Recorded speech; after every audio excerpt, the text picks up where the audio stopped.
Hello and welcome to People on Earth. I am Makanaka Nyakupanda.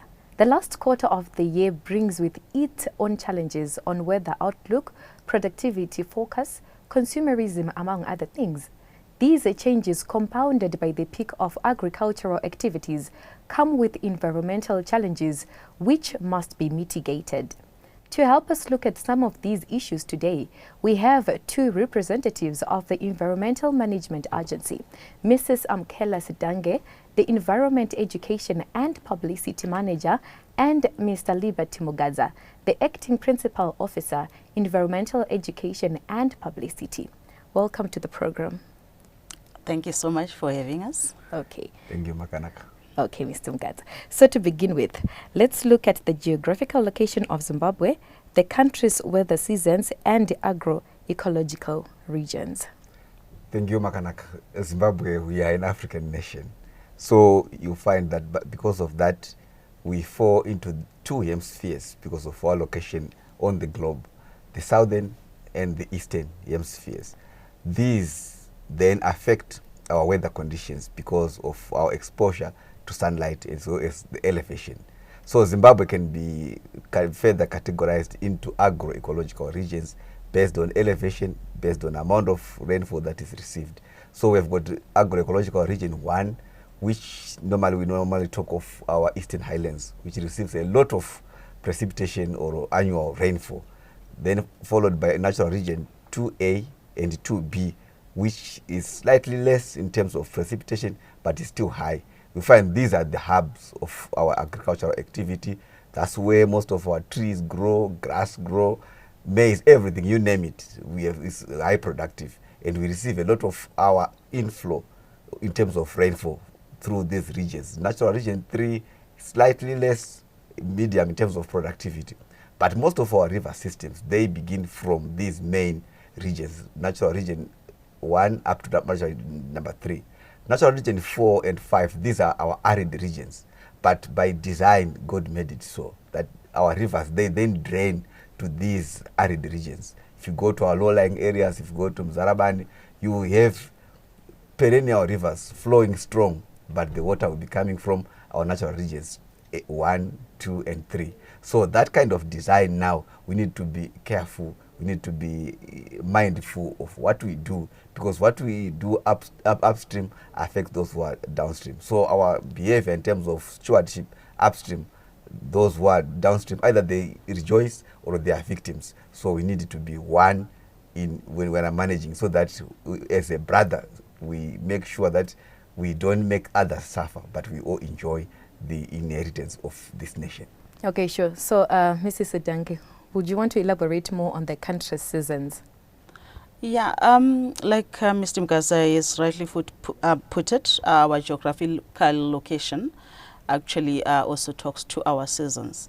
I wouldn't like to, go to all the nitty-gritties, but let me just give a plain one that is very understandable even to anybody. If we look at our seasons, there are two distinct seasons, the hot and the wet, the dry and cold. So now when you look at those two distinct seasons, they come with their own environmental challenges. I want especially to refer to the hot and wet. The hot and wet, I want especially to talk about when we are looking at a situation whereby it's hot but still dry. Those are the months that probably stretch as from just towards the onset of the rainy season. As Zimbabwe this particular year, really we have been grappling with what we call the veld fires. Veld fires, they are natural because it will be dry as well as probably windy, and you find that it will be hot at the same time. So if we look at those three characteristics, they form what we call a fire pyramid. As long as it is hot, it's dry. By dry, we mean already even the rangeland is dry, therefore there is fuel load, and also we find that it's windy. Then it makes us very vulnerable to these veld fires. which means they also come natural. They are natural and they are quite normal because all the three characteristics of a fire pyramid, triangle rather, will be there. But what we are not realizing as a country is that it's now up to us to actually break this triangle. And the only way in which we can break the triangle is not to start the fires, that is to ignite the fuel load that is dry. That is the game changer in all this. And if we are to try and look at how it was this year, or rather how it is, let me not use the past tense, because we are still in that dry, hot and windy period, so we still need to remain very alert, is that somehow the wildfires that we've been experiencing this year, they somehow became a consequence of climate change. Let me put it that way and leave it open to debate. But I want to support my argument in the sense that usually as a country, it's quite windy during the months of July and August. But this time around, you realize that the heavy winds, they prevailed and persisted up to even now. Still very, very windy outside. Usually it's much calmer now as we draw towards the onset of the rainy season, but it's still very windy. So you realize that most of the wildfires that we experienced this year, the magnitude and the intensity was actually exacerbated by these heavy winds. So in a way, we are saying, as a result of having those two distinct seasons as a country, but picking on this dry one, that's the main environmental challenge that really we are facing. And some people might want to say wildfires, there is no solution to them. The solution is there. And the solution is very simple. It's me and you. Because most of the wildfires that we have in the country, they are not even natural. We've never recorded a fire where it is said this one was, I don't know, the hand of God, right? But you realize it's all the hand of man. So it means me and you, if we stop lighting that matchstick, then there won't be any fires. So as a way of trying really to look at the issue of seasons, as you did put across marker, I want to point out the issue of wildfires being one major environmental challenge that is associated with the dry period, especially before the onset of the rainy season. Okay, sure. Thank you very much for that. So as you're talking about the dry and the hot season, now Mr. Mugadza, let's talk about the upcoming rainy season. What environmental issues are we likely to be facing? Start with the rural areas and then the urban areas. Thank you. So you will find that already our farmers, they are starting to prepare their land. This is when we have high risk, as alluded, of runaway fires, because people will be trying to clear their land, but there's a chance that they may fail to contain these fires. Then these fires then become field fires in fireland, and they can destroy life, property, pastures and everything. So that's number one. But come the rain season now, you discover that that's when most of our soil becomes disturbed due to plowing, disking, planting and everything that we do associated with farming. That brings a problem of soil erosion. So Mr. Mugadza, let's discuss this after this short break. We shall be taking a short break. Do stay with us.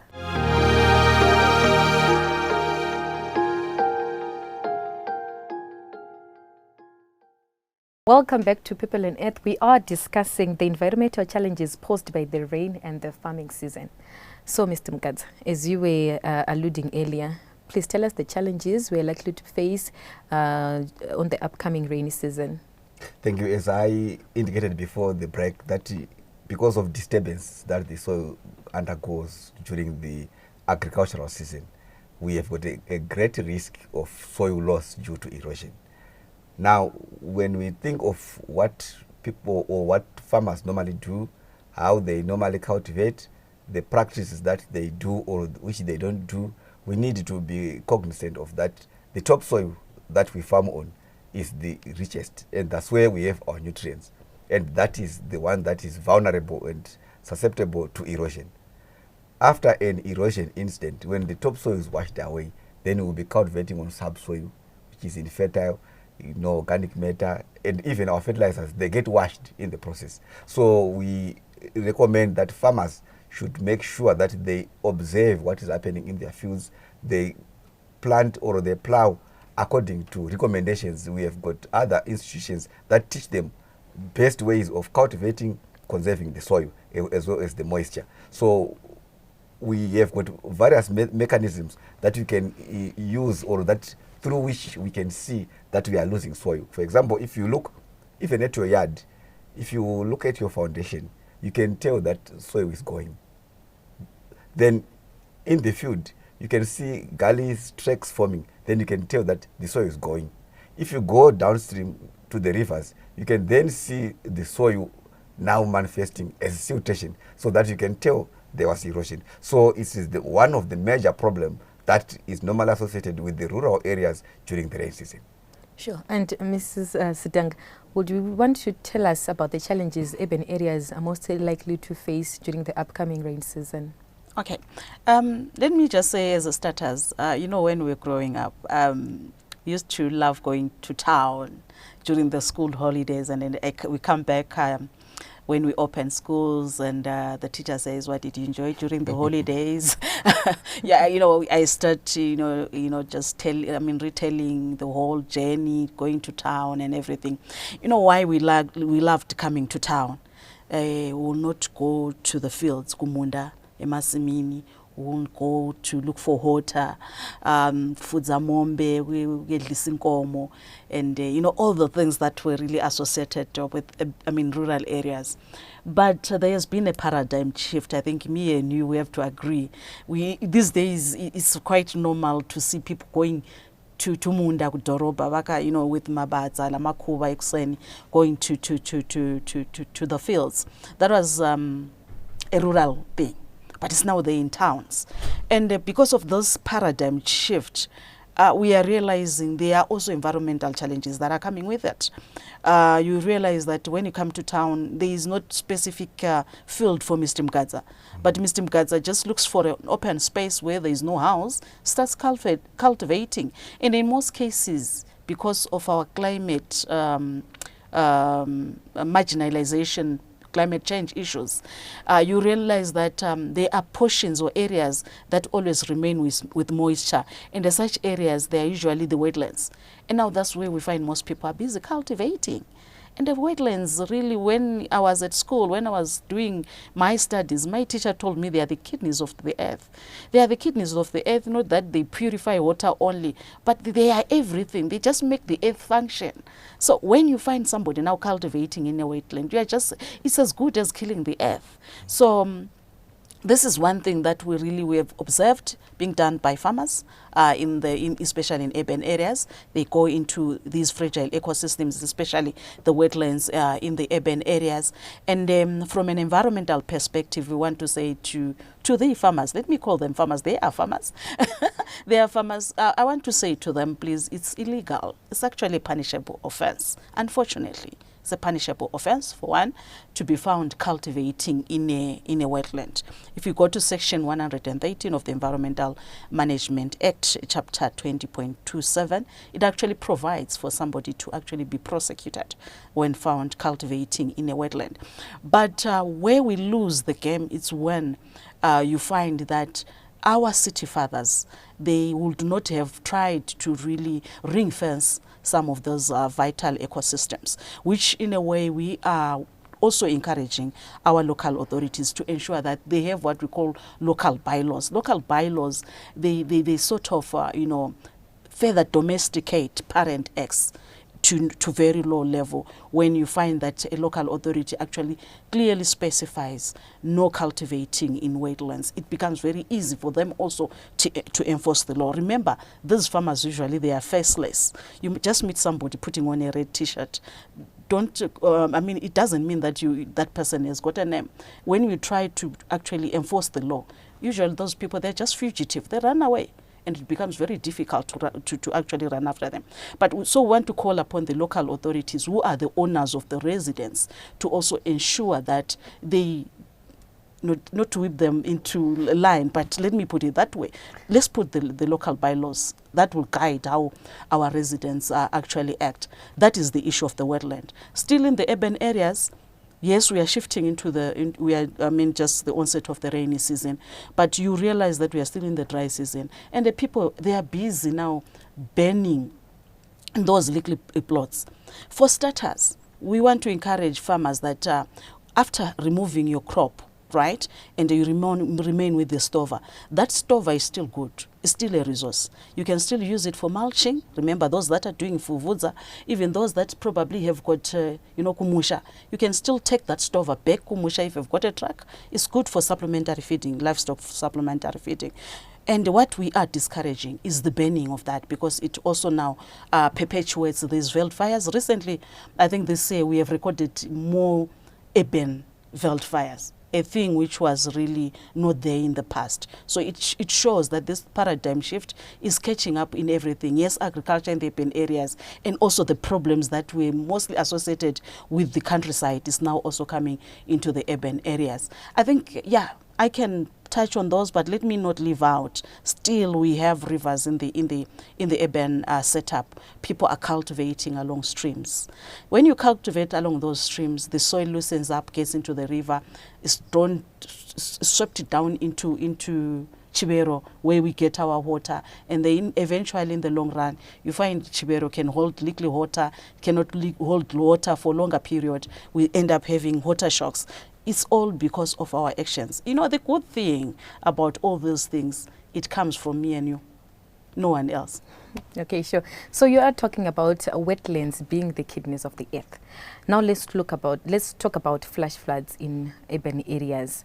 So we will talk about that after this short break. We shall be taking a short break. We will be back soon. Do stay with us.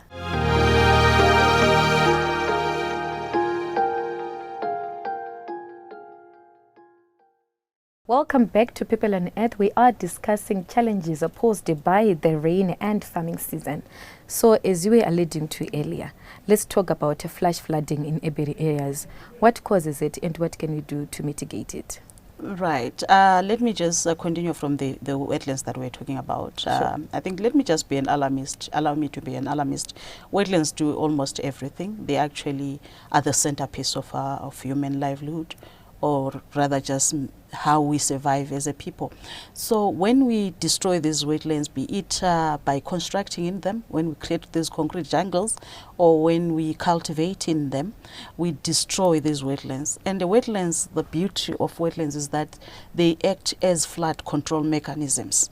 They hold the water, they actually control the velocity or the speed of the water, and then actually prevent flooding. So when we have destroyed these, you find all the water now just runs downstream, or just flows down, and then all of a sudden we find ourselves, we are flooded. Because flash floods, they're quite sudden. They're very sudden, spontaneous. All of a sudden you find you are flooded. So I want to point out one thing in the urban areas: the destruction of the flood control systems in the form of wetlands is actually causing these flash floods. And one other thing, last thing, that I think can also be a cause of these flash floods is the clogging of storm drains, because there is a lot of waste. Us having this culture of throwing away, the waste causes and clogs these water drains, or the storm water drains. And then when they are clogged, they are blocked, these drains, that water can no longer now flow along those drains. What happens? It inundates and then causes these floods. Okay, thank you very much. So Mr. Mugadza, from our discussion I can see that farmers, they have a very important role on the environment. So what is your word to the farming community so that they can take good care of the environment? Thank you. Our farmers should remember that they are the beneficiaries if the land remains good. So they need to take good care of it. Our land, we have our soil, we have our vegetation, our trees and grasses. Let's make sure that we maintain this matrix well in good integrity.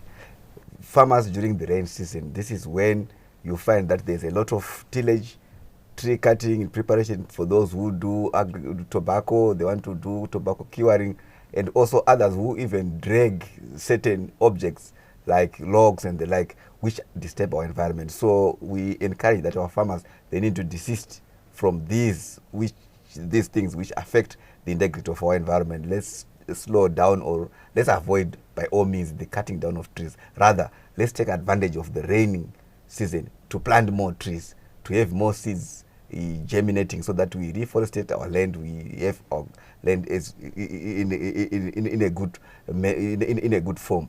And also contours, we need to make sure that they are in condition, because when we put contours in our farmland, the beauty is not only does it stop erosion, but it allows our water to seep into the soil so that we have enough moisture for our plants to grow. There's also use of chemicals. Remember, we use pesticides, we use herbicides. We need to make sure that we are very careful and cautious when we are using these chemicals, because we can result either in the pollution of our water bodies, pollution of our soil, and even targeting the non-targeted insects. For example, bees, they can end up being victims of these chemicals. So let us make sure that we use chemicals wisely, and the containers thereafter, let us make sure that we handle them well. Rather, we would put them back to the suppliers for recycling. So as you are raising awareness, what is EMA doing, or how prepared is EMA in most likely with the challenges we are likely to face in this upcoming season? As the agency, I think we are always equal to the task, because our programming allows us to deal with all the, can I say, the eventualities that come throughout the seasons of the year. So you realize that at the present moment we are quite busy trying to drum up awareness on wildfire management, and but as we do that, we don't just target only one theme. We usually spread out, and at times we just look at everything across the whole landscape. You find us even talking about sustainable land management, as Mr. Mkatsa was pointing out, even encouraging people to rehabilitate the land. They do their stoneworks, and just using any local available resource to try and ensure that the land is restored back to its productive use. So as the agency, really we use our two-pronged approach, whereby we first of all try to create awareness, sensitize people around issues, make people understand, just to try and create that mindset change, improve stewardship among our people, because that is the most important thing. I need to be a steward to my environment. That is the status. Well, when everything fails, then we take the second approach, that is law enforcement, because our act, our principal act, and all the other ancillary statutes, they allow us also to prosecute offenders where we find they are now violating what the laws of the country say. But I like the laws of the country because they are very clear. They are very proactive. They talk about prevention, prevent pollution, prevent land degradation, and therefore it makes it very easy for us to just go in there and ensure there is no pollution and land degradation. Sure. So how are you sensitizing people as EMA? Are you doing any trainings? How do you make your information known to the public? We actually on the safer side, because sitting with us here is Mr. Mkatsa, is actually coordinating all our training activities around the country. We do capacity building, yes, whereby we go out to communities. The beauty about EMA is we don't go to workshops mostly whereby we want to target the urbanites, spend the whole day talking to urbanites. Find us at the back of beyond, where no car goes. You find us there, because we want everybody to be there. We don't want to leave anyone behind. We don't want to leave any place behind, in as much as we talk to the urbanites. But our rural community, our farming communities, we are there. And the beauty of it, we have got grassroots structures in the form of environmental committees that remain perpetuating whatever would have done with the people. Thank you very much, Mrs. Dange, and thank you very much, Mr. Mkatsa. Thank you. Okay. And of course, our viewers, thank you very much for watching People and the Earth. I hope you have learned on this discussion on the environmental challenges posed in third quarter of the year, their causes, and how we can mitigate them. Thank you very much. Until next time, do stay safe. I am Makanaka Nyakupanda.